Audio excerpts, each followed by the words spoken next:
কথায় কথায় আপনি হুজুরদেরকে মাইনাস করে বলেন আরে মোল্লার দৌড় মসজিদ পর্যন্ত, কথা কয় না?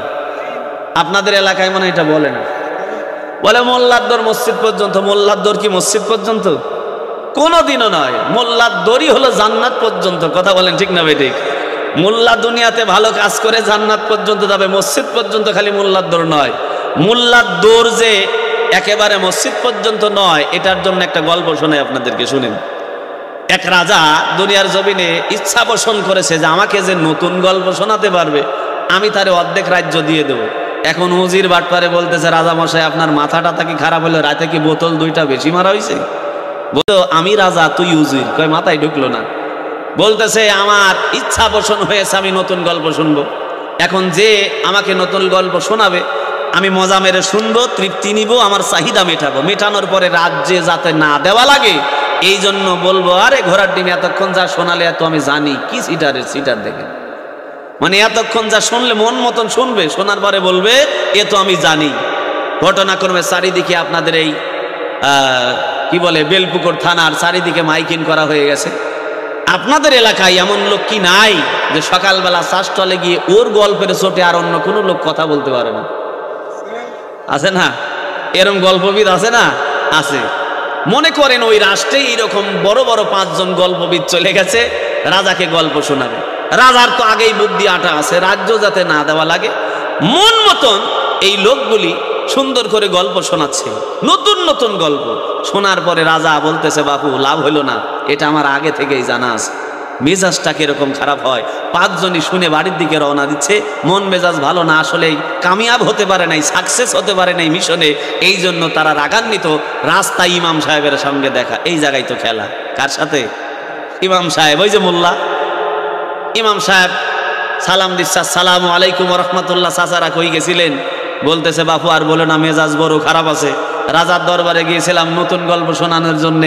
এখন রাজা নতুন গল্প শোনার পরে বলতেছে তো আমি জানি, তাহলে মেজাজটা কিরকম খারাপ হয়। ইমাম বলতেছে আরে চাচা নতুন গল্প শোনালে হবেটা কি সেটা তো আগে বলেন। বলতেছে তুমি কি জানো না? বলতেছে না তো। বলে নতুন গল্প শোনালে রাজা অর্ধেক রাজ্য দিয়ে দেবে। এখন ইমাম সাহেব বলতেছে ই আবার নতুন কি, আমি গেলে তো এক তুরিতেই কেড়ে নিতে পারি। মেজাজটা কিরকম খারাপ হয়। এই এলাকার সবচাইতে বড় গল্পবিদ ওরা, ওদের নাকের উপরে তুড়ি বাজাচ্ছে, তার মানে তাদেরকে মূল্যায়ন করলো না। বলতে চাই মোল্লার দৌড় মসজিদ পর্যন্ত, আর এই মোল্লা আমাদেরকে অবমূল্যায়ন করলো, তার মানে সে আমাদের থেকে বেশি গল্প জানে। ধর মোল্লারে 4 জন 5 জন মাথায় নিয়ে চলে গেছে রাজা মশাইয়ের সামনে দেখা। রাজা মশাই বলতেছে ইমাম সাহেব হুজুর আপনিও গদির আশা ছাড়তে পারলেন না। ইমাম সাহেব ডাকতে বলতেছে জাহাপানা কেমনে গদির আশা ছাড়ি? কারণ গদি ছাড়া এই বেলপুকুরের মানুষ কেউ নামাজে আসতেছে না, কথা কন ঠিক কিনা? কারণ দুনিয়ার জমিনে গদি না পাইলে, পাওয়ার না পাইলে, ক্ষমতা না পাইলে এই বাংলার মানুষদেরকে 100% নামাজি বানানো সম্ভব হচ্ছে না, কথা বলেন ঠিক কিনা? আজকে যদি আমি এই রাত 2টা পর্যন্ত এই জায়গায় আলোচনা করি, শোনার জন্য অনেক মানুষ হয়তো বা বসে থাকবে, কিন্তু অনেক মানুষ নিয়ত করেই বইছে ওয়াজ শুনতে শুনতে মরে যাব, কিন্তু ফজরের নামাজ পড়ব না। কথা কেন? ভালো করে লক্ষ্য করুন। তাহলে আমার ওয়াজে নামাজি হতেও পারে নাও পারে, আর এই কোরআন যদি সংসদে বসে যায় আর এর বিধান যদি জারি হয়ে যায়, আপনি নামাজি হতে বাধ্য। দুনিয়ার জমিনে না পড়লেও ঠ্যাঙানি খাওয়া লাগবে, কথা বলেন ঠিক কিনা? আজকে ডক্টর ইউনূস যদি সংসদ ভবনে দাঁড়ায় সুন্দর করে ঘোষণা করে দেয়, ও বাংলার 17 কোটি মুসলমান তোমরা শুনে নাও, আমি ডক্টর ইউনূস মুসলমানের বাচ্চা, টুপি মাথায় দিয়ে জাতীয় ময়দানে ঈদের নামাজ পড়েছি, তোমরা সকলেই দেখেছো। আমি সেই ডক্টর ইউনূস তোমাদের বলে দিলাম, আগামীকাল সকালবেলা থেকে কেউ যদি ফজর কাজা করো 1000 জরিমানা হবে, জোহর কাজা করলে 2000, আসর কাজা করলে 3000, মাগরিব কাজা করলে 4000, এশা কাজা করলে 5000। এমনি করে যদি 5 ওয়াক্ত নামাজ ছেড়ে দাও, 5 ওয়াক্ত নামাজের জন্য 5000 জরিমানা হবে। আর যদি টাকা দিতে অসমর্থ হও, আমি ডক্টর ইউনূস বিধান করে দিলাম, টাকা যারা দিতে পারবে না তাদের জন্য 5 মাসের জেলের বরাদ্দ হবে। এখন বলেন তো দেখি, এই ঘুরুয়াপাড়া যে মসজিদ আছে, এই মসজিদের লোক ধরবে তো? এই কথা কেন? লোক ধরবে? আমার তো মনে হয় দোতলা থাকলেও 3 তলার কন্ডিশন করা লাগবে, কারণ মুসল্লি সেই যায় আটকানো যাবে না। আবার আপনি মনে মনে চিন্তা করতেছেন ডক্টর ইউনূস ভাষণ দিল সংসদ ভবনে, এইটা আমি এই জায়গায় নামাজ পড়লাম কি বললাম না, এটা ইউনূস দেখবে কি করে? কথা কন ঠিক কিনা? আমার বাজানরা লক্ষ্য করেন, অবশ্যই ইউনূস টের পাবে, কারণ নামাজ পড়ানোর পদক্ষেপ যখন নেওয়া হবে, এই বাজেট যখন সংসদে পাস করা হবে, তখন এই নামাজ পড়ানোর জন্য ইন্টেলিজেন্ট বাহিনী তৈরি করা হবে। র্যাব থাকবে, চিতা থাকবে, গোয়েন্দা বাহিনী থাকবে, ডিজিএফআই থাকবে, ডিবি থাকবে।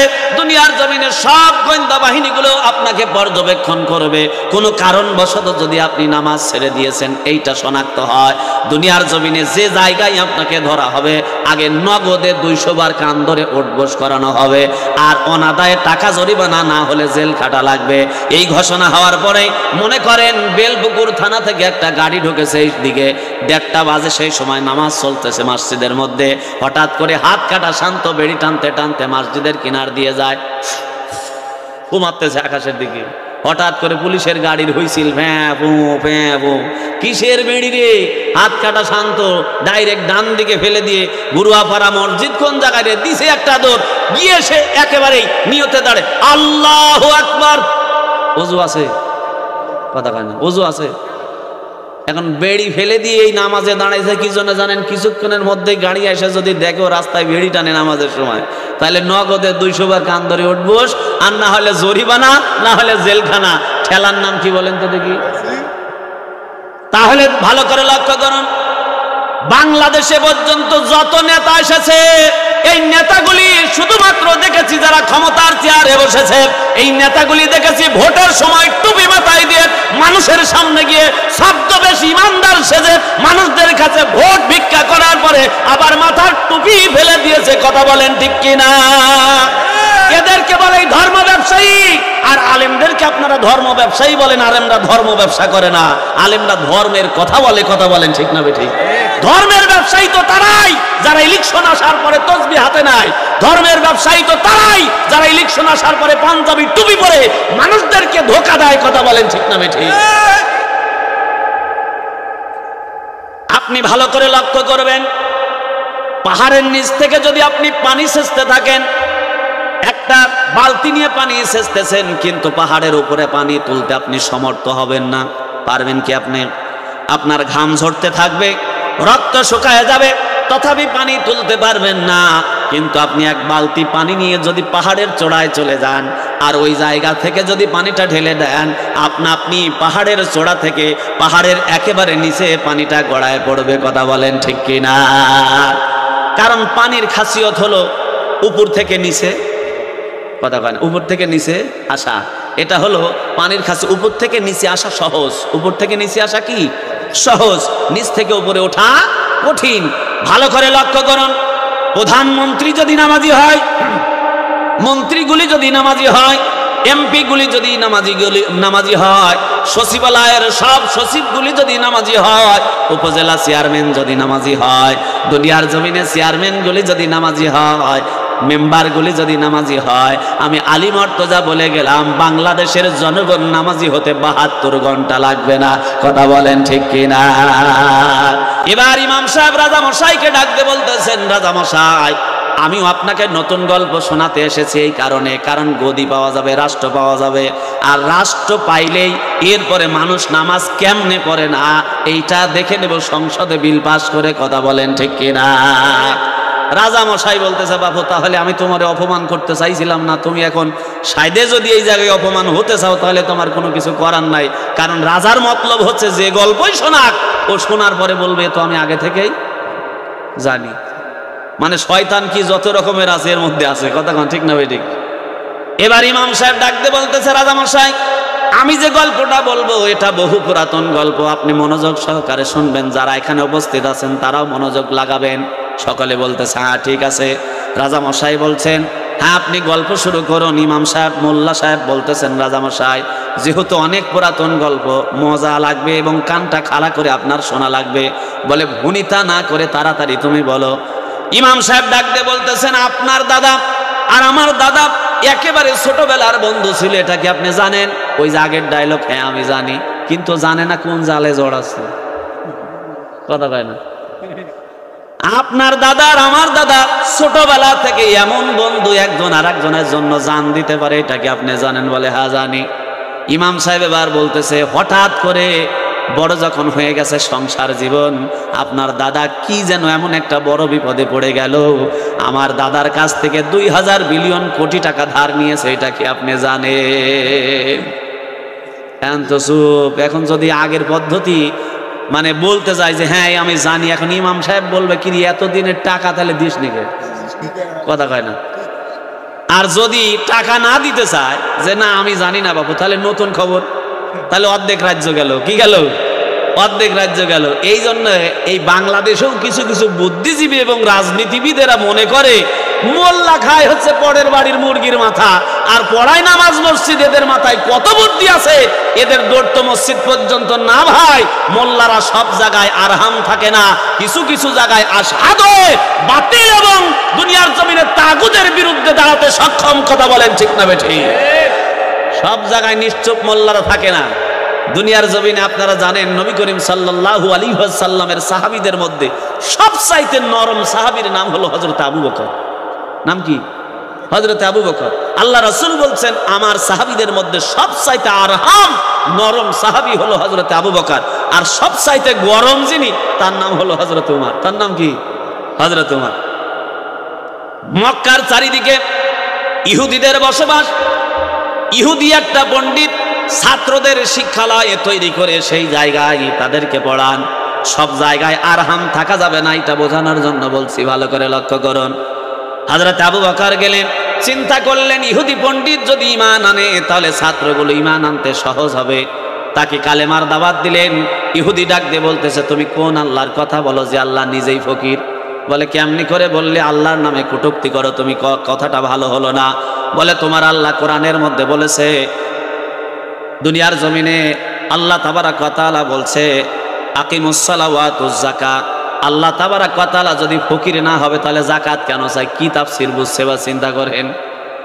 ইহুদির এই কথাটা শোনার সঙ্গে সঙ্গে বুঝুক আর না বুঝুক, আল্লাহ সম্পর্কে খারাপ কথা শোনার পরে কোনো ইমানদার যদি দুনিয়ার জমিনে সহ্য করে ও ইমানদার নয়।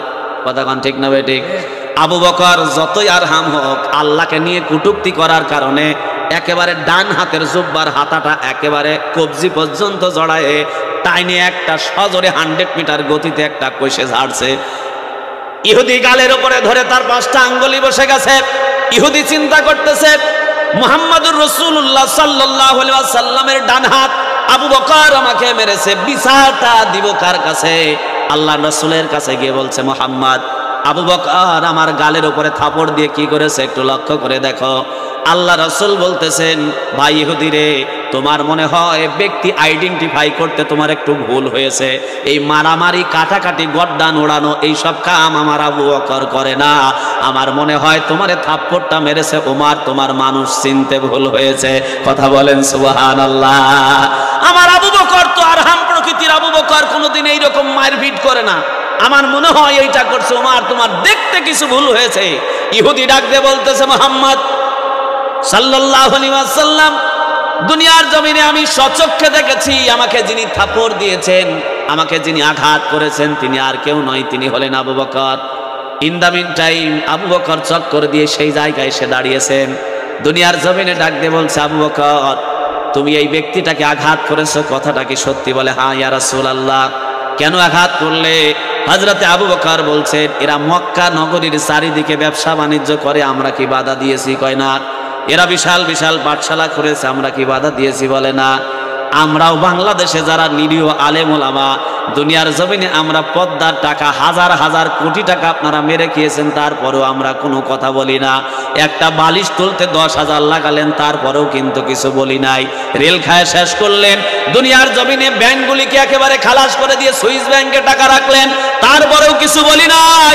যখনই বাংলার জমিনে ইসলাম, দ্বীন এবং নবীকে নিয়ে কোনো কথা হয়েছে, এই বাংলার আলেম সমাজ তখনই আসাদ হয়ে মাঠে নেমে গিয়ে তার বিরোধিতা করেছে। কথা বলেন ঠিক কিনা? দিনের ব্যাপারে কোনো আপোষ চলবে না। কথা বলেন ঠিক না ঠিক? কোনো আপোষ চলবে না। অন্যায় যেখানে প্রতিরোধ থাকবে সেখানে। কথা বলেন ঠিক না ঠিক?